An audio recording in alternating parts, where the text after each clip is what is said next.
شروع اللہ کے نام سے جو بڑا مہربان اور نہایت ہی رحم کرنے والا ہے۔ تمام حضرات درود شریف پڑھ لیجئے۔ اللہم صلی علی محمد وعلی آل محمد کما صلیت علی ابراہیم وعلی آل ابراہیم انک حمید مجید۔ اللہم بارک علی محمد وعلی آل محمد کما بارکت علی ابراہیم وعلی آل ابراہیم انک حمید مجید۔ رمضان المبارک کے بعد آج پہلا جمعہ ہے۔ رمضان المبارک ایک مقدس مہینہ ہے جسے اللہ تبارک و تعالیٰ نے اپنا مہینہ کہا۔ تو جو رمضان گزر گیا ہمارے درمیان سے، اب یہ جو وقت آ گیا ہے رمضان المبارک میں عبادات کے ذریعے جو نیکیاں اکٹھی کی گئیں، عبادات کے ذریعے جو اچھی عادتیں اپنائی گئیں۔ دنیا کا ایک دستور ہے نا، جب کوئی کاروباری اچھا سیزن لگاتا ہے تو اپنی انویسٹمنٹ جو ہے وہ صحیح طرح کرتا ہے۔ جب کچھ کمائی ہو جاتی ہے تو اس رقم کا وہ سنبھال کے رکھتا ہے، اس کا استعمال اچھی طرح کرتا ہے۔ اسی طرح دین میں رمضان المبارک کا جو یہ مقدس مہینہ گزر گیا، اس میں ہم نے کیا کمایا ہے، کیا کچھ حاصل کیا ہے اپنے رب سے، کیا ہم لوگوں میں تبدیلیاں آئی ہیں، جو برکتیں ہمیں اللہ تبارک و تعالیٰ کی طرف سے عطا ہوئی ہیں، اب ان کو سنبھال کے ان کا استعمال کرنے کا وقت ہے۔ بہت سارے نادان لوگ، جو لوگ صرف سوشل میڈیا پر ہی رہتے ہیں، وہ چٹکلے بنانے لگتے ہیں رمضان کے بعد۔ مسلمان پوری دنیا میں ان لوگوں میں شمار ہوتے ہیں جو بہت ہی اعلیٰ کردار کے لوگ ہیں، جن کے پاس بہت بہترین دین ہے، جن کا مزاج بڑا اچھا ہے، جن کا کردار بڑا صاف ستھرا ہے۔ گرچہ تمام انگلیاں برابر نہیں ہوتی، لیکن اکثریت ایسے لوگوں کی ہے مسلمانوں میں جو ایمانداری کو اپنا شیوا رکھتے ہیں۔ تو بہت سارے لوگوں کو میں نے دیکھا سوشل میڈیا پہ رمضان کے بعد کہ جی رمضان والے مسلمان کہاں چلے گئے، شب برات والے مسلمان کہاں چلے گئے، کہ جی دوسرے دن صبح مسجد میں تھا کوئی نہیں۔ تو جو لوگ ایسے میسیج بناتے ہیں، کیا یہ کبھی خود بھی رمضان کے بعد دوسرے دن صبح مسجد تک گئے؟ یہ گئے نہیں، یہ جھوٹ بولتے ہیں، یہ بے ایمان ہیں۔ دنیا میں دو طرح کے لوگ ہوتے ہیں، اور ہمارے نبی علیہ الصلوۃ والسلام نے ان دو طرح کے لوگوں میں سے کن کو پسند فرمایا؟ رسول اللہ کی سنت کیا ہے؟ کسی کی برائی کر دینا کوئی کمال کی بات نہیں ہے، کسی کو تانا دے دینا کوئی کمال کی بات نہیں ہے، کسی گرتے ہوئے کو گرا دینا کوئی کمال کی بات تو نہیں ہے۔ کمال تو یہ ہے کہ گرتوں کو تھام لیا جائے۔ تو جنہوں نے یہ میسیج بنائے، کیا وہ بھی کبھی رمضان کے بعد صبح فجر میں مسجد گئے ہیں، جو ان کو پتا ہو کہ کون آیا کون نہیں آیا؟ کیا انہوں نے بھی کبھی پابندی کی ہے؟ نہیں، یہ تو وہ 3 دن 6 دن کی تراویح والے ہیں جنہوں نے رمضان میں بھی نماز نہیں پڑھی۔ اگر انہوں نے رمضان کو پایا ہوتا تو یہ اگر رمضان کے بعد نماز میں آتے تو ان کو پتہ لگتا کہ ان مسجدوں کو اب نئے نمازیوں کی کھیپ مل گئی ہے۔ ان کو پتہ لگتا کہ عید کے بعد یہ جو لوگ گھومنے نکلے گھروں سے، یہ سڑکوں کے کنارے پر روک کے نمازیں پڑھ رہے ہیں۔ ان کو پتہ لگتا کہ جہاں ٹھہرے ہیں، جن ہوٹلوں میں، جن ڈھابوں پہ کھانا کھایا، وہاں مصلے بچھا کے نمازیں ادا کی جا رہی ہیں۔ ان کو پتہ لگتا کہ وہ بیوی بچوں کے ساتھ بھی اب اسلام پر کاربند ہے، کیونکہ ان کی سوچ گندی ہے، ان کو صرف گند نظر آتا ہے مکھی کی طرح۔ اگر ان کی سوچ مثبت ہوتی تو ان کو رمضان میں تیار ہوئے اچھے نمازی نظر آ جاتے ہیں۔ اور جو یہ چاہتے ہیں کہ مسجدوں میں رمضان والی رونق شوال میں بھی نظر آئے. یہ شوال ہے، رمضان نہیں ہے. رمضان کی عظمت کو کوئی دوسرا مہینہ پا نہیں سکتا.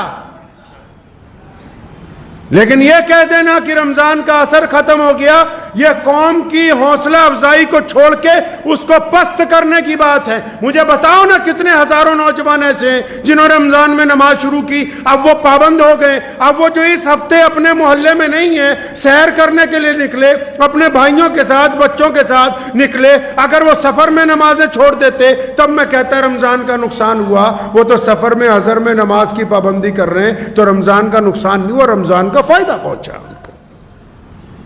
کیونکہ کئیوں کی سوچ گندی ہے. بہت سارے لوگ ہیں جن کو صرف تقریر ہی کرنی، جو مرضی دل میں آئے کہہ دو.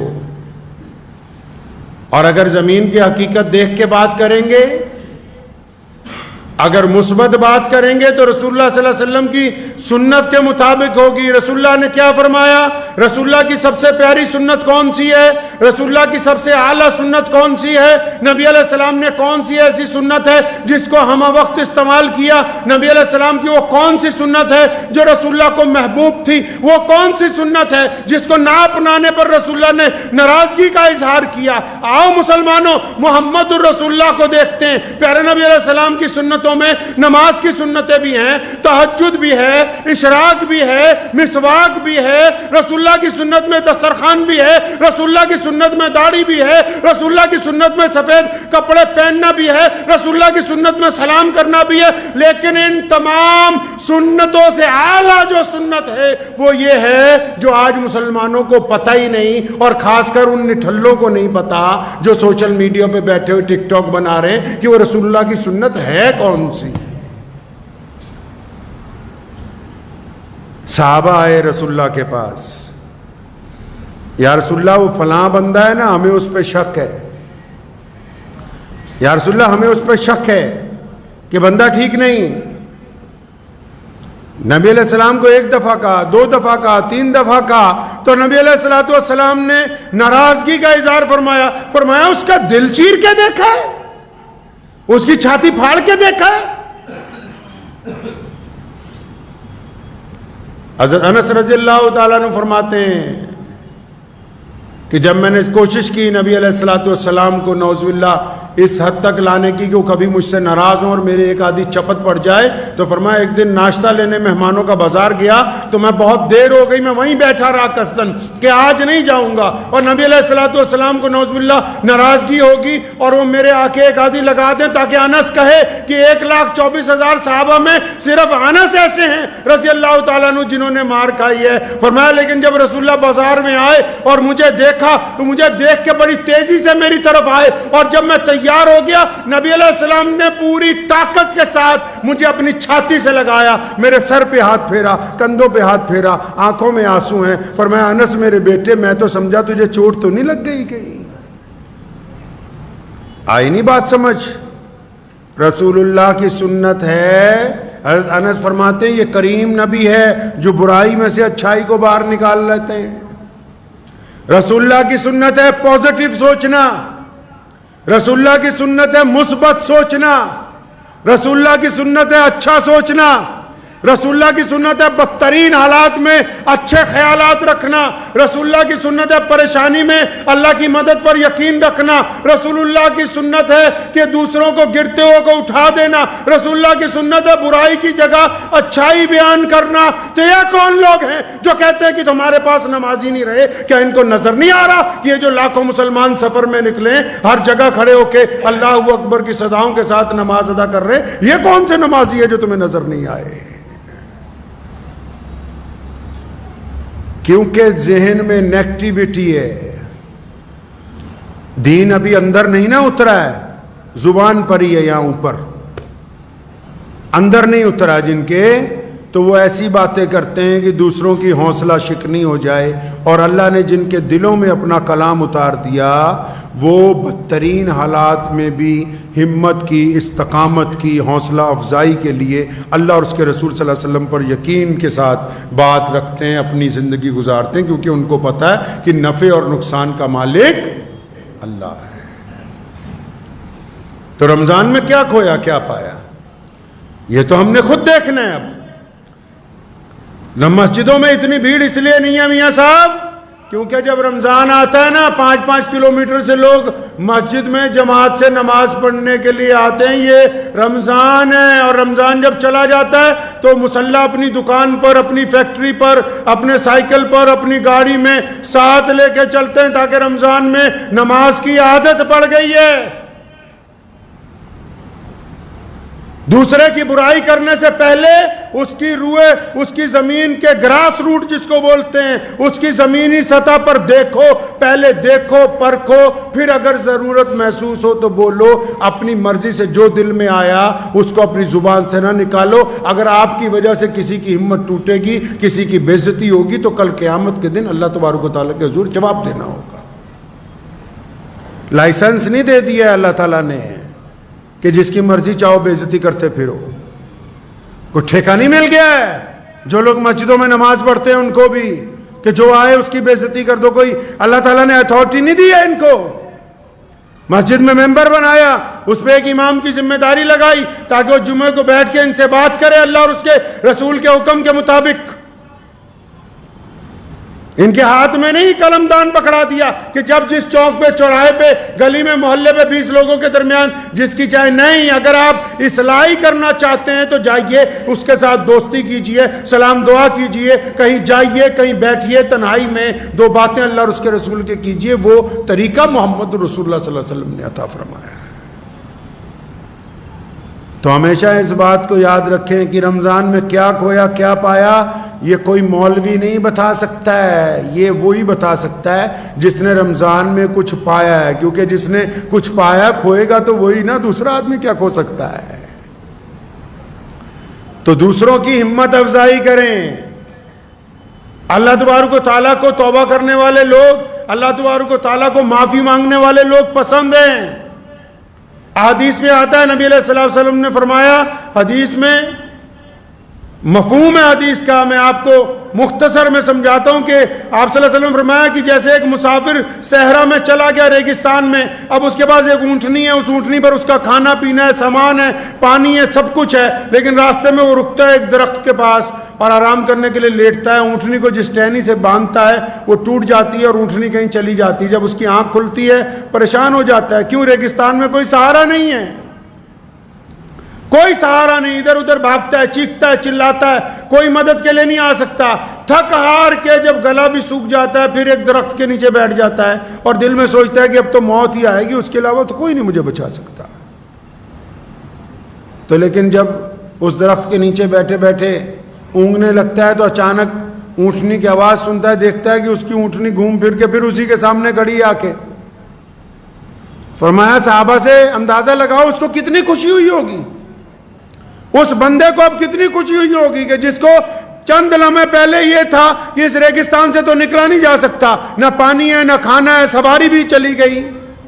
صحابہ نے کہا یا رسول اللہ یہ تو اتنی زیادہ خوشی کی بات ہے کہ جس کے ساتھ یہ حادثہ گزرا وہی بتا سکتا ہے. فرمایا بس اللہ تبارک و تعالیٰ اپنے بندے کی طرف سے جب بندہ توبہ کرتا ہے نا, اللہ تبارک و تعالیٰ ایسی خوشی محسوس کرتے ہیں کہ میرے بندے نے میری طرف رجوع کیا ہے, بندہ میرا معافی مانگنے کے لیے آیا ہے. اور پھر ایک بار نہیں, گنہگار جب معافی مانگتا ہے فرشتے کہتے ہیں اللہ آج پھنس گیا اس لیے معافی مانگ رہا ہے. حکم ہوتا ہے کوئی بات نہیں, پھر کیا ہوا, پھنسنے کے بعد بھی آیا تو صحیح. فرشتے کہتے ہیں یا اللہ پھر خطرہ دوبارہ گناہ کرے گا. فرمایا کوئی بات نہیں, معاف کرو. نبی علیہ السلام نے فرمایا کہ اگر وہ 70 مرتبہ بھی جاتا ہے معافی مانگنے کے لیے تو اللہ تعالیٰ معاف فرماتے ہیں. یہ رمضان کا مہینہ گزرنے کے بعد اب یہ جو شوال آ گیا, اب جب لوگ اپنے اپنے گھروں کو سفر سے واپس پہنچیں گے تو بس اب یہ وقت ہے اپنی نیکیوں کو سنبھال کے استعمال کرنے کا. ان کو ضائع نہیں کرنا, ان نیکیوں کو جو رمضان میں کمائی ہے. رمضان میں جو اللہ نے آپ کو صلہ رحمی عطا کی, رمضان میں اللہ نے جو آپ کے دل میں محبت ڈالی, رمضان میں اللہ نے جو آپ کو نمازی بنایا, رمضان میں آپ کی آنکھوں میں جو شرم و حیا آئی ہے, رمضان میں آپ کی زبان نے جو میٹھا بولنا شروع کیا ہے, اب ان نیکیوں کا استعمال آنے والے رمضان تک کرنا ہے انشاءاللہ تعالی. کریں گے انشاءاللہ تعالی. ہاں, اور بالکل ذہن میں کبھی یہ بات نہ لائیے گا کبھی یہ ذہن میں بات نہ لائیے کہ فلاں جگہ گئے. اول تو جو جاتے ہی نہیں نماز پڑھنے، رمضان میں بھی نہیں جاتے، ان کو پتہ ہی نہیں ہوگا کہ مسجد میں ہوتا کیا ہے. تو ہمیشہ یاد رکھیں کہ اب جو جن محلوں کی مسجدوں میں اگر جو نمازی کم ہیں وہ سارے پوری جگہ گھوم رہے ہیں، کوئی پہاڑوں میں گھوم رہا ہے، کوئی رشتہ داروں کے یہاں گھوم رہا ہے. اب ظاہر سی بات ہے جو بندہ سیر کرنے گیا ہے لیکن گھومنے والوں سے گلہ ہے مجھے، وہ بھی سنتے جائے. جتنے بھی گھومنے والے ہیں گھومیے، کوئی منع نہیں کیا آپ کو تفریح سے، لیکن بہترین بندہ وہ ہے جو اپنے اہل و عیال کو وقت دے. میرے والد صاحب شیخ اسلام مولانا حبیب الرحمان لدھیانوی رحمۃ اللہ علیہ کا قاعدہ تھا، عید کے بعد کہیں جاتے نہیں تھے، اول ہم لوگوں کے ساتھ کہتے تھے یار بچوں کے ساتھ وقت گزارنا ہے، اپنی بیوی کے ساتھ، بچوں کے ساتھ. اور میں دیکھتا ہوں گھومنے والوں کو، پرسوں بھی ایک لوگ آئے میرے پاس 10-15 لوگ، تو نہ ان کی بیویاں ساتھ میں نہ بچے ساتھ میں. ان کا حق نہیں تم پر، وہ ان کا کوئی حق نہیں جنہوں نے سارے رمضان سحریاں افطاریاں بنا بنا کے تمہیں بھی کھلائیں، تمہارے مہمانوں کو بھی کھلائیں. کوئی حق نہیں ان کا. اللہ کے نبی علیہ الصلوۃ والسلام جب سفر میں جاتے تھے کوئی نہ کوئی ہماری ماں ام المومنین ساتھ میں ہوتی تھی. سفر تو سفر، جب جنگ پہ بھی جاتے تھے صحابہ کرام رضی اللہ تعالی اجمعین کی ازواج مطہرات جو ہوتی ساتھ میں ہوتی تھی ان کی بیویاں. بس چل پڑے. اس میں بھی تو سنت پتہ ہونی چاہیے کہ رسول اللہ کی کون سی سنت ہے. نبی علیہ الصلوۃ والسلام کیا چاہتے ہیں؟ حقوق العباد میں پوچھ ہوگی اللہ تبارک و تعالیٰ کی. ہاں اللہ تعالیٰ پوچھیں گے پھر، اور بات یہیں سے شروع ہونی ہے.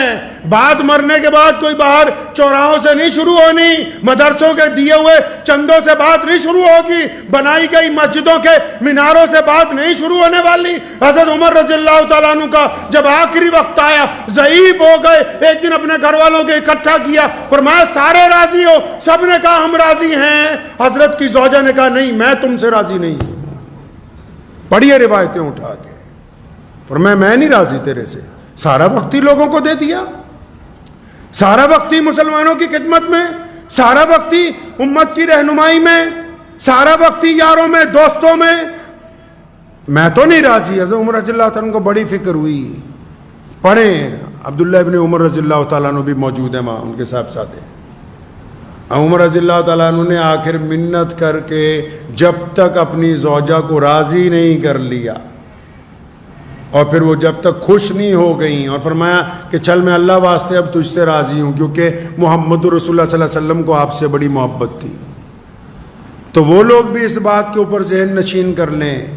الحمدللہ جائیے پوری دنیا میں گھومیے، لیکن جن کا آپ پر حق ہے اگر ان کو چھوڑ کے جا رہے ہیں تو اللہ کے نزدیک کل کو یہ بھی پوچھ ہونے والی ہے کہ حقداروں کو حق تو دیا نہیں، خود ہی مزے کرتے رہے دنیا میں. تو دعا کیجئے کہ یہ جو اب شوال شروع ہو گیا ہے، پورے ملک میں مدرسوں میں داخلے بھی شروع ہو گئے ہیں، بچے بھی پڑھنے کے لیے جائیں گے، تو کوشش یہ کرنی ہے کہ یہ جو نیکیوں کی گٹھری ہم نے بنا لی ہے نا، یہ جو نیکیوں کی گٹھری ہمارے پاس آ گئی ہے. حدیث میں آتا ہے قیامت والے دن ایک بندہ آئے گا، اس کے پاس اتنی نیکیاں ہوں گی، اتنا بیلنس ہوگا، آپ دنیا کے حساب سے سمجھ لیں اس کے پاس کروڑوں روپے ہوں گے. نیکیاں بھی ایسے ہی ہیں پیسوں کی طرح. لیکن جب وہ نبی علیہ السلام نے فرمایا جب وہ آئے گا اللہ تعالیٰ کی حضور حساب کتاب شروع ہوگا تو مفلس ہو جائے گا. حدیث میں آتا ہے کہ تمہیں پتہ ہے کہ مفلس کون ہوگا بندہ؟ ایسا بندہ کون ہوگا؟ محتاج. صحابہ نے کہا وہ جس کے پاس درہم دینار نہیں. فرمایا نہیں، قیامت والے دن ایک بندہ آنا اللہ کے حضور جس کے پاس درجنوں حج، جس کے پاس کئی درجن عمرے، جس کے پاس کروڑوں کی زکوٰۃ، صدقات، خیراتیں، جس کے پاس میاں بیوی کی محبت، بچوں کے حقوق، مسجدوں کی تعمیر، مدرسوں کی مدد، با جماعت نمازیں، تہجدیں، اشراق، سارا کچھ ہوگا. جب حساب کتاب شروع ہوگا نا تو ایک طرف سے چند لوگ آئیں گے، یا اللہ ہم تو اس کے یہاں نوکری کرتے تھے، اس نے فلاں مہینے میں زبردستی میری تنخواہ ماری تھی. اللہ فرمائیں گے فرشتوں کو اچھا اتنی نیکیاں ان کو تو فارغ کرو. وہ چلا جائے گا، دوسرا آ جائے گا، یا اللہ یہ اتنا رئیس تھا، میں بڑا غریب تھا، میری کئی بار بے عزتی کی، اس کے دروازے پہ گیا، پھر حکم ہوگا اتنا نے کیا، اس کو تو اس کو فارغ کرو، وہ چلا جائے گا، تیسرا آ جائے گا کہ یا اللہ ہماری تو تحقیر بڑی کرتا تھا یہ، اور کہیں گے اس کو بھی نیکیاں دے دو، فلاں چلے جاؤ، ایک ایک کر کے کوئی پڑوسی آ جائے گا کہ یا اللہ میری ایک بالشت زمین دبا لی تھی، اس کو بھی نیکیاں۔ فرمایا اتنی نیکیاں جو ہوں گی بینک بیلنس جتنا سارا ادھر بڑھ جائے گا، سارے حج عمرے زکوٰۃ صدقے خیرات سب بڑھ جائیں گے۔ اب وہ بٹھنے کے بعد دعوے دار پھر کھڑے ہوں گے کہ اللہ نہیں نہیں ہمارے ساتھ فلاں کے ساتھ ظلم کیا۔ اب فرشتے پوچھیں گے اللہ کرنا کیا ہے؟ فرمایا کرنا کیا ہے، ان کے گناہ اس کے سر پہ لادتے رہو، ان کو فارغ کرو جنت کے لیے۔ مفلس ہوگا وہ بندہ، نیکیوں کے انبار لے کے آئے گا اور وہ ان کو دے دیے جائیں گے جن کے حق مارے ہوئے ہوں گے، اس کے باوجود حقداروں کا حق ختم نہیں ہوگا، پھر ان کے گناہ اس کے سر پر لادے جائیں گے اور پھر یہ گناہوں کو لے کے جہنم کی طرف اس کا جانا ہوگا۔ اس لیے اس بات کو ذہن نشین کر لیں کہ رمضان میں جو نیکیاں کمائی ہیں کسی کو گالی دے کے ضائع نہیں کرنی، کسی کا دل دکھا کے ضائع نہیں کرنی، کسی کا حق مار کے ضائع نہیں کرنی، کسی سے زنا کا ارادہ کر کے ضائع نہیں کرنی، کوئی نشہ کر کے ضائع نہیں کرنی، اپنے بھائی کا حق مار کے ضائع نہیں کرنی، کسی کی چغلی کر کے ضائع نہیں کرنی، کسی کی غیبت کر کے ضائع نہیں کرنی۔ رمضان کی نیکیوں کو بڑی احتیاط سے چلانا ہے تاکہ ہم اگلا رمضان اللہ کے حکم سے پا لیں۔ دعا کیجئے کہ اللہ تعالیٰ مجھے بھی آپ سب کو اس پہ عمل کی توفیق عطا فرمائے۔ وآخر دعوانا ان الحمدللہ رب العالمین۔